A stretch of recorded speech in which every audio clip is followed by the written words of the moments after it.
राधे राधे प्यारे विद्यार्थियों। Surface chemistry में कोलोइड अपना टॉपिक चल रहा था। कोलोइड, इस कोलोइड में अपन ने ये पढ़ा था कि इस कोलोइड की दो फेज होती हैं। एक होता है भाई परिक्षेपण माध्यम, ठीक है, और दूसरा होता है परिक्षिप्त प्रावस्था। परिक्षेपण माध्यम और परिक्षिप्त प्रावस्था क्या होते हैं देखें। अगर मान लीजिए मैं पानी लेकर के उस पानी में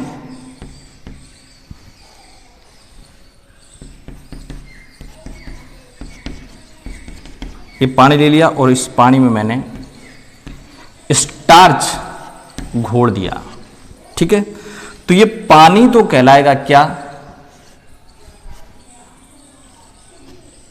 पानी क्या कहलाएगा भाई? परिक्षेपण माध्यम। और ये जो कण स्टार्च के हैं ये होंगे परिक्षिप्त प्रावस्था। तो जिसको घोलेंगे वो परिक्षिप्त प्रावस्था होगी, जिसमें घोलेंगे आप परिक्षेपण माध्यम। पानी क्या है? परिक्षेपण माध्यम। और स्टार्च के जो कण है वो क्या है? परिक्षिप्त प्रावस्था, ठीक है।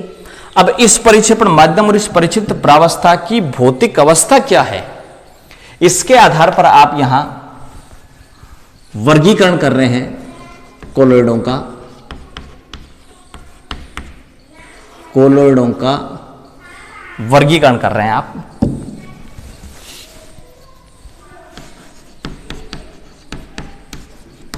कोलोइडों का वर्गीकरण, ठीक है। और पहला वर्गीकरण करें आप भौतिक अवस्था के आधार पर। भौतिक अवस्था के आधार पर। भौतिक अवस्था किसकी भाई? परिक्षेपण माध्यम और परिक्षिप्त प्रावस्था की भौतिक अवस्था क्या है? इसके आधार पर, ठीक है।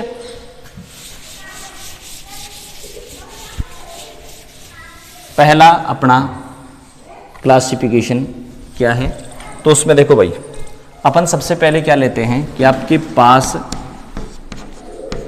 परिक्षेपण माध्यम क्या है, ठीक है। परिक्षिप्त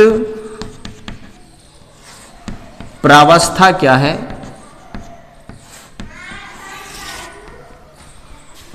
इस कोलोइड का नाम क्या पड़ेगा और क्या इसके एग्जाम्पल होंगे। परिक्षेपण माध्यम ठोस हो सकता है, परिक्षेपण माध्यम द्रव हो सकता है, और परिक्षेपण माध्यम गैस हो सकता है। परिक्षिप्त प्रावस्था भी ठोस, द्रव, गैस हो सकती है। दोबारा देखें, परिक्षिप्त प्रावस्था क्या हो सकती है? ठोस हो सकती है, द्रव हो सकती है, गैस हो सकती है। ठोस हो सकती है, द्रव हो सकती है। अगर मान लीजिए ठोस ठोस में घुल रहा हो तो आप इसे बोलेंगे ठोस सोल बोलेंगे। ठोस में अगर द्रव उपस्थित है तो आप इसे जेल बोलेंगे। और ठोस में गैस अगर प्रेजेंट है, ठोस में गैस अगर प्रेजेंट है तो आप इसे बोलेंगे भाई सॉलिड फॉर्म।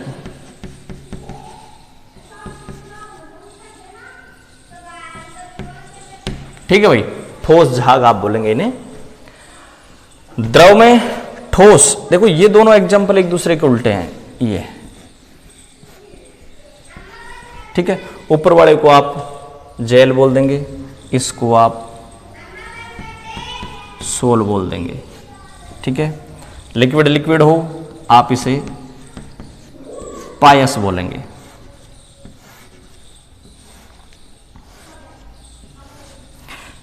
लिक्विड में अगर गैस हो तो आप इसे झाग बोल देंगे भाई, और ये ऊपर था ठोस झाग। ठीक है, ये दोनों एरोसोल है, आप इसे बोलोगे एरोसोल, और नीचे वाला भी एरोसोल ही है, लेकिन आप इसे द्रव एरोसोल बोलते हैं। तो ये आपके पास परिक्षेपण माध्यम, परिचित प्रावस्था और कोलोइडों के नाम।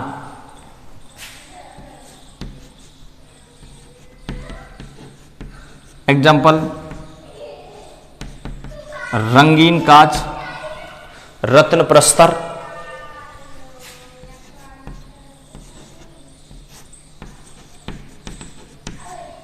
ये इसका एग्जाम्पल होंगे। मिश्र धातुएं, ठीक है। ठोस में द्रव, जेल का एग्जाम्पल बटर, चीज। ठोस है और उसमें कोई गैस है तो इसका एग्जाम्पल प्यूमिस पत्थर है भाई, प्यूमिस स्टोन। सोल का एग्जाम्पल अपने पास गोल्ड सोल है,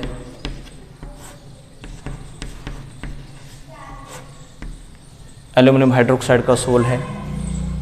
पायस का एग्जाम्पल अपने पास होगा मिल्क, दूध है।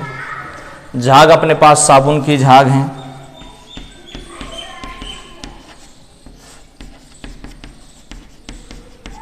ठीक है, और एरोसोल ये अपने पास है धुआं।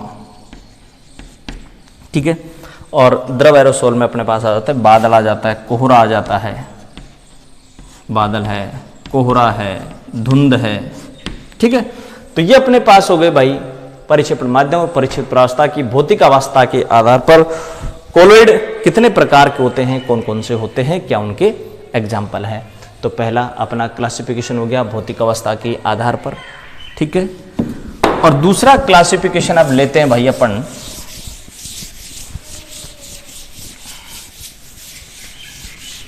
कुछ इंपॉर्टेंट चीजें क्या आई यहां। एक आया कि एरोसोल क्या होता है भाई, दूसरा आया जेल क्या होता है, सोल क्या होता है, पायस क्या होता है, और झाग क्या आता है। ठीक है, देखो इनको आप समझेंगे परिक्षेपण माध्यम और परिक्षिप्त प्रावस्था के आधार पर। ठीक है, एरोसोल में परिक्षेपण माध्यम गैस होता है, ध्यान रखना। जेल में परिक्षेपण माध्यम सॉलिड होता है, ध्यान रखें। सोल में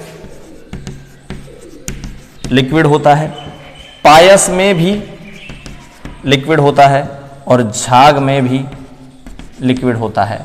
लेकिन यहां लिक्विड में गैस प्रेजेंट होती है, लिक्विड में लिक्विड प्रेजेंट होती है, लिक्विड में सॉलिड प्रेजेंट होता है।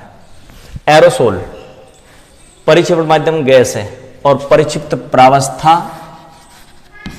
सॉलिड भी हो सकती है और लिक्विड भी हो सकती है। सॉलिड भी हो सकती है, लिक्विड भी हो सकती है, परिक्षिप्त प्रावस्था। जेल में ये सॉलिड है और वो आ जाएगा लिक्विड। तो ये आपके पास कुछ एग्जाम्पल हैं जो राजस्थान बोर्ड के जो पेपर हैं उनमें कई बार पूछा गया है कि जेल सोल में डिफरेंस बताइए, झाग क्या होता है, पायस क्या होता है, इसमें डिफरेंस कई बार पूछा गया है, इसलिए मैं इनको थोड़ा सा अलग कर देता हूं।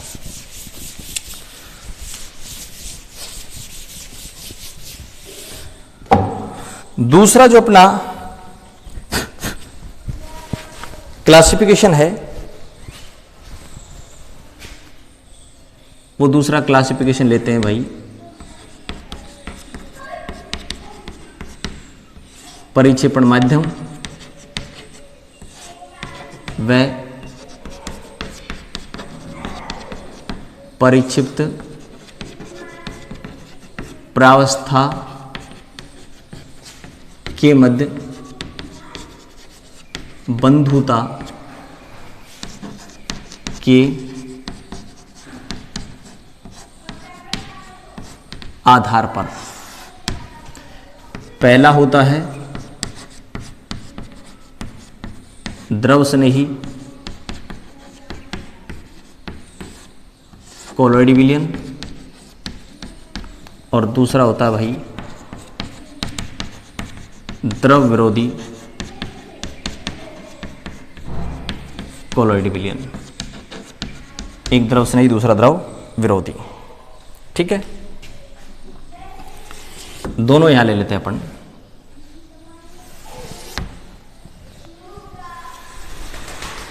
यहां ले लूं मैं द्रव स्नेही, यहां ले लूं द्रव विरोधी। तो देखिए, सबसे पहले मैं इस द्रव स्नेही और द्रव विरोधी में पहली बात बताऊं कि परिक्षेपण माध्यम और परिक्षिप्त प्रावस्था। देखो, द्रव स्नेही का मीन्स क्या है? द्रव स्नेही का मीन्स है द्रव से स्नेह रखने वाला, और यहां द्रव विरोधी का मतलब है द्रव से विरोध करने वाला या उसको प्रतिकर्षित करने वाला। यहां परिक्षेपण माध्यम और परिक्षिप्त प्रावस्था के बीच आकर्षण होता है, जबकि यहां परिक्षेपण माध्यम और परिक्षिप्त प्रावस्था के बीच प्रतिकर्षण होता है। ठीक है, द्रव स्नेही कोलाइडी विलयन और द्रव विरोधी की बात करें तो द्रव स्नेही जो कोलाइडी विलयन है ना भाई, इनको बनाने के लिए विशेष विधि काम में नहीं लेते, और यहां विशेष विधि काम में लेते हैं, क्योंकि यहां विरोध है दोनों के बीच। दोनों आपस में बैठते ही नहीं, तो उनको आपस में बिठाने के लिए कोई विशेष विधियां काम में ली जाती हैं।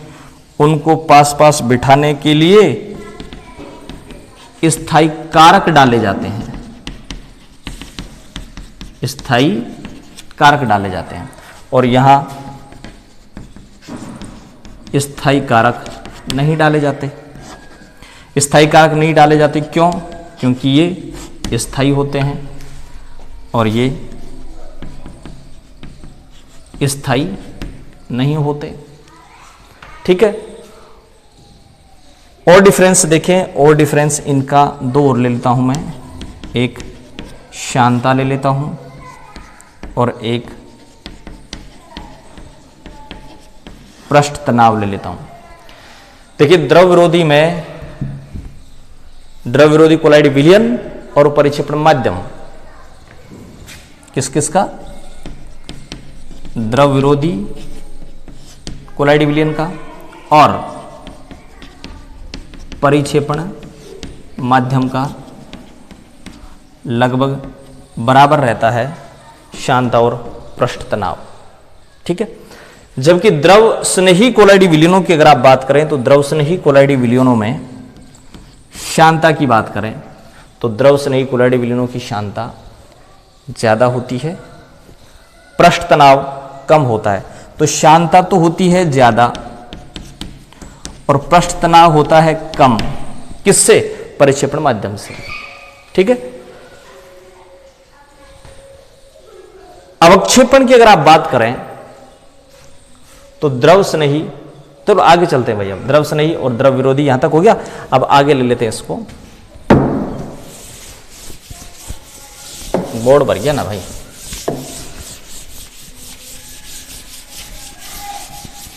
देखो आपने क्या किया भाई कि द्रव स्नेही बनाया। कैसे बनाया? आपने परिक्षेपण माध्यम और परिक्षिप्त प्रावस्था को ओढ़ दिया। ठीक है, तो दोनों को मिलाने से द्रव स्नेही बन जाएगा। रिवर्सिबल है। कैसे? कि अगर मान लीजिए आप इस द्रव स्नेही को गर्म कर दें और इसका वाष्पन कर दें तो परिक्षेपण माध्यम में पानी तो उड़ जाएगा, क्या बच जाएगा? परिक्षिप्त प्रावस्था बच जाएगी। अब इस परिक्षिप्त प्रावस्था में अगर आप वापस क्या मिला दें, परिक्षेपण माध्यम मिला दें, तो ये द्रव स्नेही वापस बन जाएगा। तो रिवर्सिबल होते हैं, वापस प्राप्त किया जा सकता द्रव स्नेही को। जबकि द्रव विरोधी की बात करें तो परिक्षेपण माध्यम और परिक्षिप्त प्रावस्था दोनों को मिलाने से बन गया द्रव विरोधी। ठीक है। अगर मान लीजिए मैं इस द्रव विरोधी कोलाइड विलयन को गर्म कर दूं और परिक्षेपण माध्यम में पानी को बाहर निकाल लूं, क्या बच गई? केवल परिक्षिप्त प्रावस्था बच जाती है। अगर इसमें वापस मान लीजिए मैं परिक्षेपण माध्यम मिलाऊं, पानी मिलाऊं, तो इनको वापस प्राप्त नहीं किया जा सकता। द्रव स्नेही, गोंद, स्टार्च, जिलेटिन, ये सारे के सारे ऑर्गेनिक नेचर के होते हैं। ठीक है भाई, तो ये द्रव स्नेही का एग्जाम्पल हो गए। द्रव विरोधी की अगर आप बात करें तो द्रव विरोधी में देखो, मैं यहां ले लूं गोल्ड सोल, एयू का सोल है, आर्सेनिक सल्फाइड है, आर्सेनिक सल्फाइड है का सोल है, फेरिक हाइड्रोक्साइड का सोल है, और ये सारे के सारे इनऑर्गेनिक मटेरियल है। ठीक है भाई, तो ये आपके पास द्रव स्नेही और द्रव विरोधी दो टाइप के जो कोलाइडी सॉल्यूशन है। किसके बेस पे? परिक्षेपण माध्यम और परिक्षिप्त प्रावस्था के बीच आकर्षण के आधार पर। कोलॉइड का क्लासिफिकेशन फिजिकल स्टेट के आधार पर करना चाहें तो सॉलिड को आप लिक्विड को, गैस को किसी में भी डिजोल्व कर सकते हैं। इसके आधार पर अपने पास 8 प्रकार के कोलॉइड बनते हैं। सॉलिड को आप सॉलिड में घोल सकते हैं, सॉलिड को आप लिक्विड में घोल सकते हैं, और सॉलिड को आप गैस में घोल सकते हैं। यदि आप सॉलिड को सॉलिड में घोलते हैं तो इसे सॉलिड सोल बोलेंगे, सॉलिड को लिक्विड में घोलें तो फ्लूइड सोल, और सॉलिड को गैस में बोलें तो एरोसोल। एक एक एग्जांपल लेते हैं। सॉलिड को सॉलिड में अगर आप घोलते हैं तो इसे सॉलिड सोल बोलेंगे। कलर्ड ग्लास, जेमस्टोन इसके एग्जांपल होंगे। और यदि सॉलिड लिक्विड में प्रेजेंट हो तो इसे फ्लूइड सोल बोलेंगे। मडी वाटर है, सेल फ्लूइड है, पेंट है, इसके एग्जांपल हैं। थर्ड, अगर सॉलिड गैस में प्रेजेंट हो तो आप इसे एरोसोल बोलेंगे, और इसके एग्जांपल हैं स्मोक, डस्ट, ये इसके एग्जांपल हैं। तो सॉलिड किसी में प्रेजेंट हो सकता है। सेकंड एग्जांपल लेते हैं कि लिक्विड सॉलिड में प्रेजेंट हो, लिक्विड लिक्विड में प्रेजेंट हो, या लिक्विड गैस में प्रेजेंट हो, तो इन्हें आप क्या बोलेंगे? अगर लिक्विड सॉलिड में हो तो इसे जेल, लिक्विड लिक्विड में हो इमल्सन, और लिक्विड गैस में हो तो इसे एरोसोल बोलेंगे। एक एक एग्जांपल अपन लेते हैं। लिक्विड अगर सॉलिड में प्रेजेंट हो तो इसे जेल बोलेंगे। एग्जांपल चीज़ है, बटर है, जेली है। और यदि लिक्विड लिक्विड में हो तो आप इमल्सन बोलेंगे। मिल्क है, हेयर क्रीम है, मेडिसिन है। और यदि लिक्विड गैस में प्रेजेंट हो तो आप इन्हें एरोसोल बोलेंगे। और इसका एग्जांपल है fog, cloud, mist, insecticide spray, ये इसके एग्जांपल हो गए। तीसरा, गैस प्रेजेंट हो सकती है सॉलिड में या लिक्विड में। गैस अगर सॉलिड में प्रेजेंट हो तो आप इसे सॉलिड सोल बोलेंगे, एरोसोल बोलेंगे। पहला एग्जांपल हो गया कि गैस सॉलिड में प्रेजेंट हो, प्यूमिस पत्थर है, फोम रबर है। गैस अगर लिक्विड में प्रेजेंट हो तो आप इसे फोम बोलेंगे। सोप लेदर है, विप्ड क्रीम है, शेविंग फोम है, फ्रॉथ है, इसके एग्जांपल हैं। गैस में होमोजीनियस सॉल्यूशन होता है, इसलिए ये कोलाइड की कैटेगरी में नहीं आता।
कोलाइड सॉल्यूशन का क्लासिफिकेशन पहला है फिजिकल स्टेट के आधार पर और दूसरा था नेचर ऑफ इंटरेक्शन के आधार पर। डिस्पर्स्ड फेज और डिस्पर्सन मीडियम के बीच जो इंटरेक्शन है उसके आधार पर कोलाइडों को दो भागों में बांट रखा भाई, एक लायोफिलिक और एक लायोफोबिक।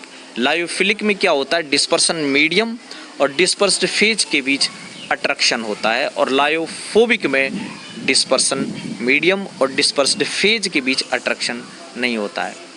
लायोफिलिक का मतलब होता है लिक्विड लविंग। जो कोलाइड पार्टिकल्स हैं वो डिस्पर्सन मीडियम के साथ अट्रैक्शन रखते हैं। एग्जाम्पल स्टार्च, गम, जिलेटिन। ये जो कोलाइड सॉल्यूशन है इनको बनाने के लिए कोई स्पेशल मेथड काम में नहीं लिए जाते। डिस्पर्सन मीडियम और डिस्पर्स्ड फेज को मिलाने मात्र से ही बन जाते हैं। परिक्षेपण माध्यम परिचित प्रावस्था को मिलाने मात्र से ही बन जाते हैं, क्योंकि यहाँ दोनों के बीच अट्रैक्शन होता है,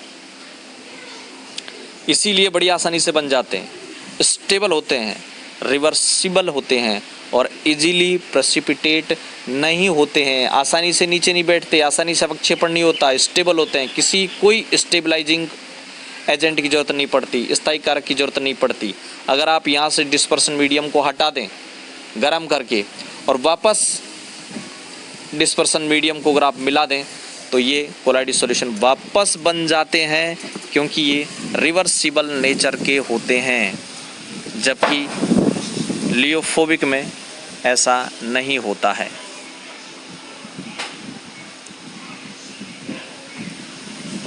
कोई स्पेशल मेथड यहाँ काम में नहीं लिया जाता है। क्यों? क्योंकि दोनों के बीच अट्रैक्शन है। अगर मैं लायोफोबिक सोल की बात करूं तो वहाँ लायोफोबिक का मीन्स होता है लिक्विड हेटिंग। यहाँ कोलाइडी जो पार्टिकल है उनके बीच और जो डिस्पर्सन मीडियम उसके बीच रिपल्सन होता है, इसलिए यहाँ किसी ना किसी स्टेबलाइजिंग एजेंट की रिक्वायरमेंट होती है। स्पेशल मेथड काम में लिए जाते हैं, स्टेबल नहीं होते, इरिवर्सिबल होते हैं, इजीली प्रेसिपिटेट हो जाते हैं। अगर एग्जाम्पल आर्सेनिक सल्फाइड है, फेरिक हाइड्रोक्साइड है, गोल्ड सोल है, ये इसका एग्जाम्पल है। अगर आप डिस्पर्सन मीडियम को यहाँ से हटा देते हैं और फिर वापस डिस्पर्सन मीडियम को मिला करके आप लायोफोबिक कोलाइड बनाना चाहें तो ये पॉसिबल नहीं है, क्योंकि इरिवर्सिबल नेचर के होते हैं। इजीली प्रेसिपिटेट हो जाते हैं, आसानी से बैठ जाते हैं। अगर आप थोड़ा सा इलेक्ट्रोलाइट डालें, थोड़ा सा ही इलेक्ट्रोलाइट डालें, गर्म कर दें या इसको घुमा दें तो ये जो कोलाइड पार्टिकल है वो बड़ी आसानी से नीचे बैठ जाते हैं।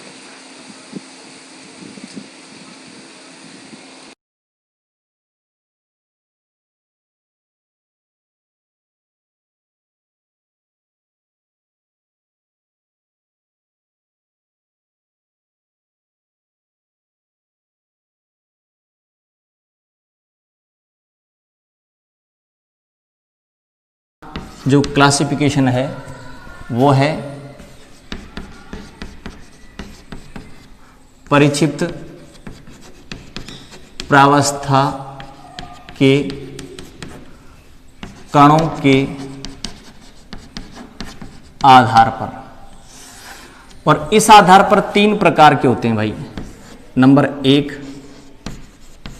बहु आणविक कोलोइड, ठीक है। दूसरा है वृहदाण्विक कोलोइड, और तीसरा होगा भाई संगुणित या सहचारी कोलोइड, ठीक है। सबसे पहले अपन बात करते हैं कि इन तीनों में कोलाइडी कण क्या होगा। इसमें क्या होगा भाई, अणु या परमाणु समूहित होकर कोलोइडी कण बनाते हैं। अणु या परमाणु मिलकर के गुच्छा बना देंगे, कोलाइडी कण बन जाएगा, ठीक है। जैसे Au16 में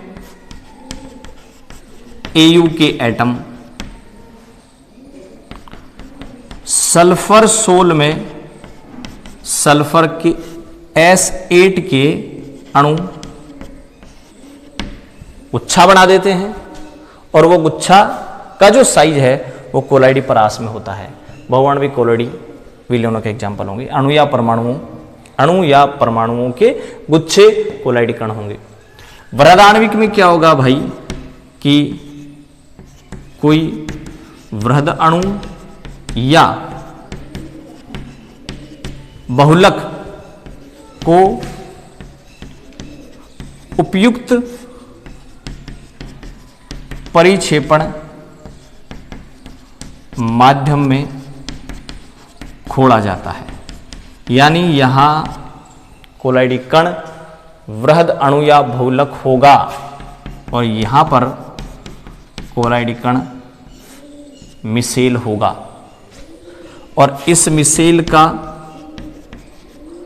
उच्च मॉलिक्यूलर मास होगा, और यहां हाई वांडरवाल आकर्षण बल होंगे। उच्च वांडरवाल आकर्षण बल होंगे, उच्च मॉलिक्यूलर मास होगा। दोनों ही कंडीशन यहां होती हैं कि हाई मॉलिक्यूलर मास, ठीक है, और उच्च वांडरवाल आकर्षण बल, या फिर मैं कहूं प्रबल वांडरवाल आकर्षण बल। प्रबल शब्द काम में ले लूं, ये लो, और यहां भी प्रबल वांडरवाल आकर्षण बल। यहां पर वीक वांडरवाल आकर्षण बल होंगे, और इंटरमीडिएट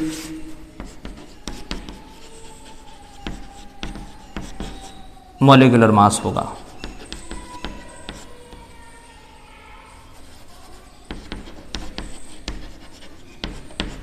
ये लो भाई, ठीक है। तो ये हो गया परिचित प्रावस्था के कणों के आधार पर 3 प्रकार के अपने पास कोलाइड होते हैं, बहुआण्विक, वृहदाण्विक और संगुणित या सहचारी, ठीक है भाई। संगुणित या सहचारी में कोलाइडी कण मिसेल होगा, उच्च मॉलिक्यूलर मास होगा, और वांडरवाल आकर्षण बल भी इसमें ज्यादा होंगे। और वृहदाण्विक में क्या होगा भाई, बहुलक होगा, मॉलिक्यूलर मास ज्यादा होंगे, वांडरवाल आकर्षण बल ज्यादा होंगे, ठीक है। तो ये अपना था, ये इसको डिटेल्स आगे पढ़ेंगे अपन। ये अपने पास था भाई कोलाइडों का वर्गीकरण, ठीक है। अगले टॉपिक में संगुणित या सहचारी कोलोइड लेकर के मिसेल कैसे बनती है, मिसेल निर्माण की मैकेनिज्म लेकर के कल फिर मिलते हैं। जब तक के लिए घर रहें, सुरक्षित रहें, ठीक है। धन्यवाद।